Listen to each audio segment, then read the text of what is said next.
What is going on, guys? Jason Burke here, Styles Clash for Life, coming at you on YouTube, and tonight I am wrestling with myself. WWE Hell in a Cell 2016 just ended about 20 seconds ago. It is like 20 after 11 at night. This show went way overtime because, of course, they were setting up for Hell in a Cell and all that. Long show. I started watching this one even earlier than usual. I started at 7:30 because I wanted to see the pre-show for the first time ever, really. And, of course, the show goes over, so I'm watching wrestling for close to 4 hours. Long show. Coming into this show, I expected a good card with good wrestling, but really bad build. And depending on the booking, it would make or break the show. And I pretty much got what I expected. I complained about the last show being really mundane and not being set up all that well, the last SmackDown show, and the last Raw show, the last two pay-per-views overall. I complained we're very average. We're right between the 5 and 6 range. And this is more of the same. This was basically a 2-match show. There were 8 matches altogether, but there were 2 matches that actually meant something. And the 2 that mattered delivered. So I'll get in real quick to you guys, running down the entire card here real briefly. The pre-show opener was a Cruiserweight 6-man tag. We had Cedric Alexander, Lince Dorado, and Sin Cara versus Daivari, Tony Nese, and Drew Gulak. The crowd was into this. Drew Gulak, I think, deserves better. I think he needs a character or something. He really has nothing character-wise going for him. He's the bruiserweight, but he just has no big entrance or trunks or anything. The crowd doesn't really know what to make of him. Anyways, Cedric was super over here, as expected, in Boston. Very good, fun little match. Everyone got their shine in. You had some good moments out of Gulak with his submissions. Tony Nese did what he always does and was one of the show stealers. That guy is a phenomenal athlete, great wrestler. He's one of the best maybe in the company right now. He's a really good worker. But Dorado did well as well. Some good dives, good action. Sorry, I'm losing my voice here, guys. Again, the face team wins, as I predicted. Cedric gets the pin after the lumbar check. And the faces win going into the main show. Good opening match. Sorry, I'm like all over the place. I'm like tired and sick and whew. Main show starts off with a Hell in a Cell match. Roman Reigns defending his U.S. title against Rusev. I didn't care for this. It did pick up at the end, but it was a long match. It was like over a half an hour with all the build and stuff together. Over a half hour. It started real slow. Like I said, by the end it did get a little better, but nothing special about this at all. Even the good stuff when it was good wasn't that good. I've seen these two have better matches, both with each other and with other opponents. So again, not a bad match. It did by the end it got pretty good. But nothing special here. This match didn't have a very good build, in my opinion, and wasn't suited for the Cell. You had 3 Hell in a Cell matches. That's at least 1 too many. You should only have 1, maybe 2 at the most, and that seems like a lot. But I don't like the idea of having to have a Hell in a Cell show once a year at a set time. And I didn't like this being in the Cell. It added nothing to it. Roman Reigns gets the win here, as expected. Nice effort, but again, nothing special in the match, and I wasn't really into it. Then we had Bayley against Dana Brooke. No real stakes here. Bayley was over. Not a very good match. Dana Brooke's not very good in the ring. She just, I want to like her because her character's getting better. She's working on her charisma, but her in-ring stuff is still kind of bad. This wasn't really bad, but it was just choppy. There was a lot of little botches here and there. Just little stuff looked a little wonky. It looked a little like set up, and it just didn't feel natural in the ring. It wasn't a smooth match. That being said, not bad. Bayley, as she should, gets the win here with the Bayley to belly. I'm not into this program. Nothing special. Dana's got a lot of work to do in the ring. Then we had Enzo and Cass against the Club. This was the first match that I really enjoyed. Guns and Gallows against Enzo and Cass. Awesome promo to start the match. Enzo and Cass come out on the mic. Crowd super into it, of course. Really good teamwork between Enzo and Cass. Enzo gets better and better in the ring each time. His charisma is ridiculous. Cass looked great here as well. Guns and Gallows need something else. They need something big to do. I don't know if it's a character thing. I don't know what it is. They have awesome charisma backstage. They're very personable, funny guys, but you don't see it on screen. I don't know what it is that's missing. But very good match here. I really enjoyed this. The Club, as they should, get the win. And again, my throat is really sore, and I don't want to edit this, so sorry for putting up with all my coughs and hacks. Then we had Kevin Owens against Seth Rollins for the World Championship in a Hell in a Cell. Weird spot for me putting this on around 9 o'clock, but I guess they had to separate the 3 Hell in a Cell matches and spread them out. And you wanted to not put this back-to-back with the Charlotte-Sasha match. So this makes sense to put it here, I guess, even though it's weird seeing the championship match go on at 9 o'clock. Good match here. I really enjoyed this overall. Very good work. Nice double stacking tables on the outside for Kevin Owens. Nice new spot. Kevin Owens doing the cannonball into the cage was nice. Good cage spots. Good use of the cage by Owens. Good heel work as well. Did a lot of stuff with the crowd. He's an awesome heel. The one thing I will say about this match that I didn't like was the ending. Was overbooked. The ending was really just too long. I'm sorry, guys. Once again, long weekend. But yeah, it just seemed to go too long to me. I don't know. The Jericho coming out thing was nice. The way they did it was cool. I really enjoyed that. But it just seemed like a drug at the end. Jericho being out there. I like the heel tactics. I like what they're doing. Jericho was over. But it just it drug on at the end too long. So very good match overall. Kevin Owens, the right guy, won. Shenanigans were fine. It just seemed like they belabored the ending a little too long. Could have made it a little tighter. But that's nitpicking here. I would say overall this was by far the second best match on the show, and I did really enjoy this. Hopefully they can have one more really good match, singles-wise. Jericho did deliver a code breaker at the end, just for good measure, I guess. Then we had the Cruiserweight title match. TJ Perkins defending against the Brian Kendrick. And this was fine. The crowd was kind of burnt out from the world title match. They didn't care a lick. There was some boring chants in the audience. There was some boos in the audience. Nobody cheered for anything. These two guys had a good match. I actually enjoyed the work. It was a good match.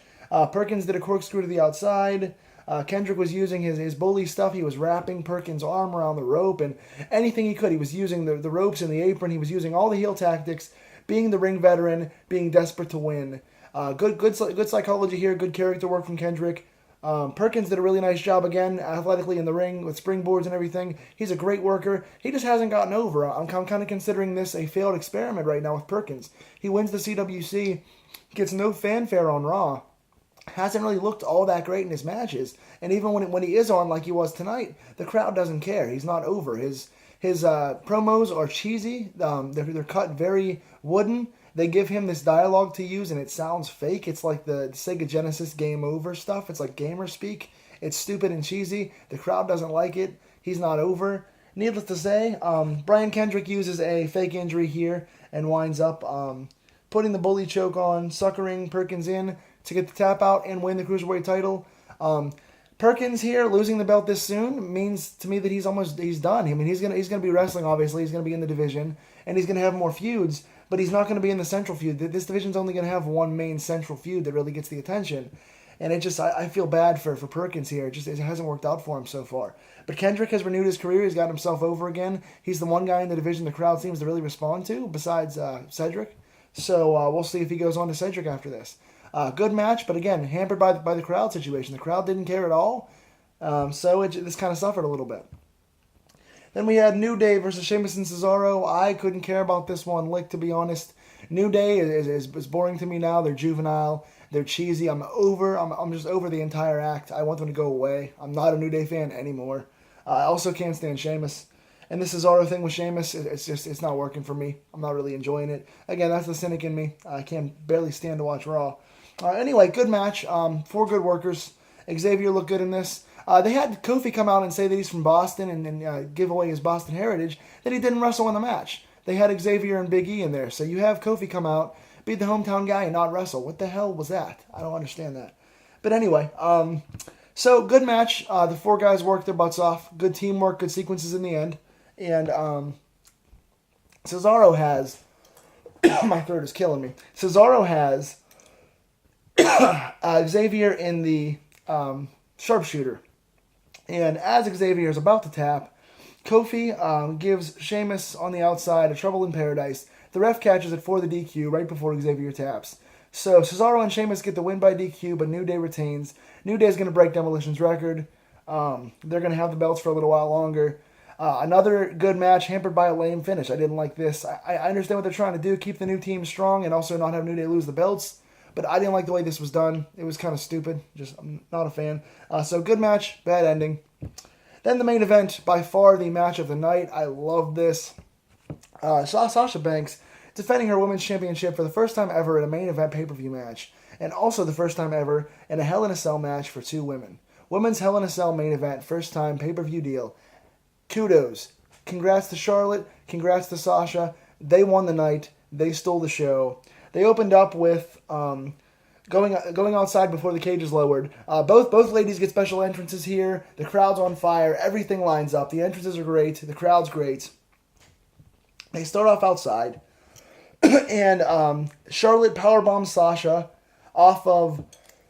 she's climbing up the cage. She gets her off the cage and powerbombs her through the announce table, and her body bounced like 4 feet off that damn table.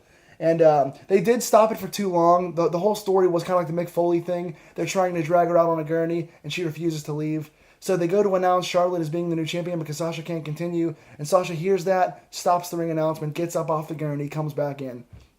I love that move. I get what they're trying to do there. It did seem like 2 minutes too long. They drug it out for effect, which made the show go super long. But it was cool. It was part of the story. It made Charlotte a really good heel, doing heelish moves, singing and taunting at her the entire time. It made Sasha look tough as hell in her hometown. Good stuff. Again, some crazy-ass spots in here. Sasha does the turnbuckle knees onto Charlotte through a chair, putting a chair underneath Charlotte. Crazy there. Sasha drop toe holds Charlotte onto a chair. Charlotte starts working Sasha's back really hard after the power bomb, and does a lot of crazy stuff there. You see, she does the several backbreakers and then does a side slam into the chair and bends the chair in half. Just some crazy stuff here. They fight in the crowd a little bit. To the outside, Charlotte goes to launch Sasha into the cage. Sasha spiders and catches herself on the upper side of the cage and turns around for a double knees to the outside on Charlotte. So excellent spot there. Double knees into the cage about 4 times. Really brutal match. They slapped the hell out of each other. They were physical as hell. It was really good stuff. There was one big botch where they were on the top rope and Sasha was going to dive to the outside on Charlotte. Charlotte fell through the table and the table actually collapsed instead of just her falling on the table. So one botch, but no big deal. Suplexes. At one point, Charlotte does a catapult move. She's up on Sasha's knees and catapults her neck and head first into the cage. Insane. Sasha paying tribute to Eddie Guerrero with the suplexes and the frog splash. Excellent stuff.